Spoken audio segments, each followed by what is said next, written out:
All right, so let's look at this one. Now we're going to do some solving multi-step inequalities.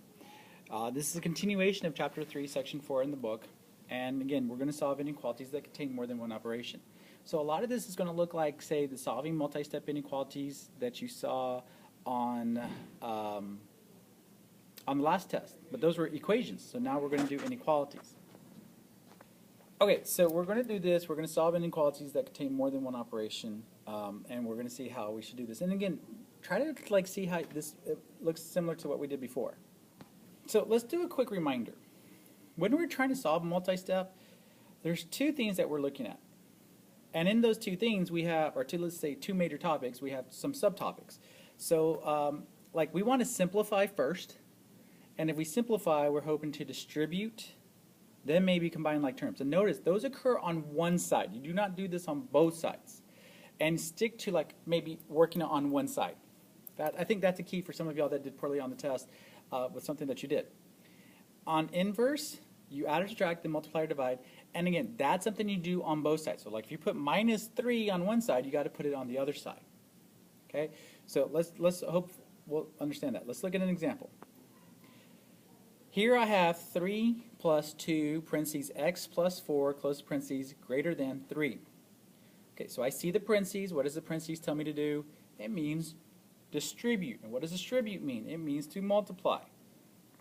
But be fair, make sure you multiply that 2, only the 2, the number that's next to the parentheses, to both things in the parentheses. Be fair, multiply. So 2 times x, I'll put the 3 down because I didn't do anything with that. 2 times x is 2x, 2 times 4 is 8, greater than 3. Now for those of y'all that didn't like kind of do these steps the way I'm writing it, my advice is, did you pass? If you didn't, then maybe you need to do it like this, because that way you'll be organized. You're too disorganized not to. Do you see any like terms? Look on one side. Do you see anything that has more than, say, 2 things?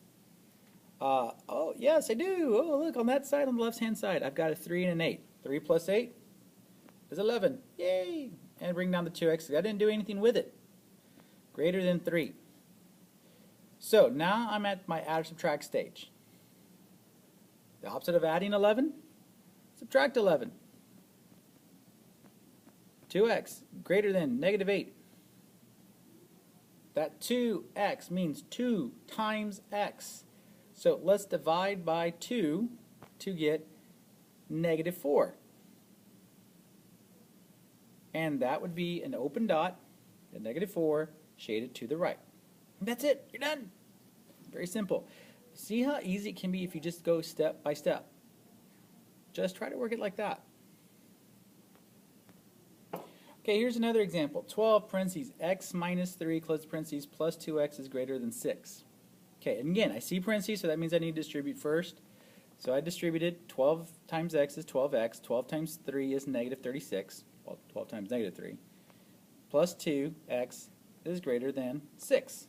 Okay, now look, there's 3 things on the left-hand side, so that means probably 2 of them can combine. And I see there's a 12x and a 2x, so that means they're both x, so I can add those 2 together and get 14x. Notice I'm not going -2x. I'm just drawing a line that says these 2 guys connect. They're on the same side. Let's add them because that's what it says, plus. So I have here now 14x minus 36 is greater than 6. What is the opposite of a minus 36? Now I've combined. Now I'm ready to add or subtract. The opposite of a minus 36 is plus 36. I get 42. Then I need to divide. And I get x is greater than 3. Put a dot at 3, or open circle, a circle at 3, and shade to the right.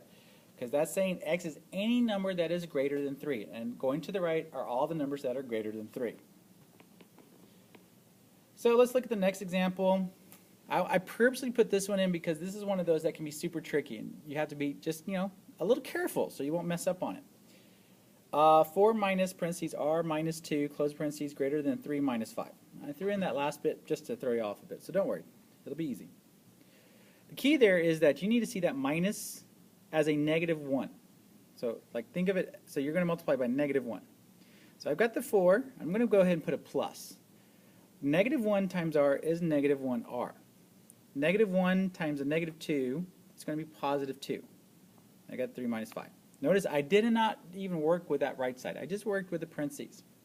Now, let's see. Do I have any like terms on the left-hand side? Sure, 4 and 2, which is 6. Also on the right-hand side, 3 minus 5 is like terms, and I can subtract those also.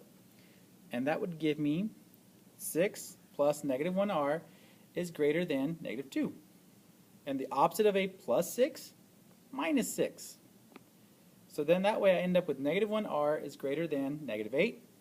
Divide both sides by negative 1, because you always want a positive variable. And what does that do again? That switches the arrow. So don't forget to switch, because I'm dividing both sides by negative.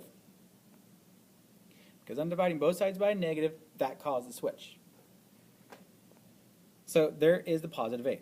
Now remember, if you're not understanding this, try to go back, maybe re-listen to the video, re-watch the example, and or ask me a question. Yes, it is okay to ask questions. All right, here's another example. 5 minus x minus 2 is greater than 3. I purposely chose this one because this is a multi-step, but what's missing? I'm missing parentheses.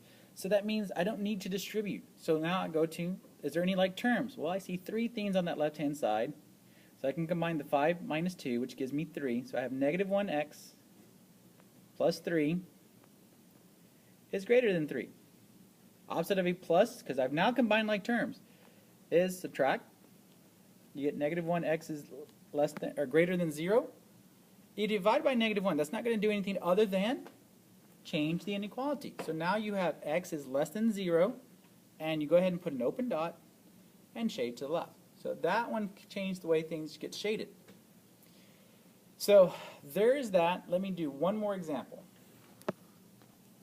Actually, I think what I'm going to do, because the next example would have been variables with like on both sides of the inequality, I think I'm going to save that for another set of notes. So that's it for today. Thank you very much, and show me these notes the next day, the next school day. All right. Good luck. Thank you.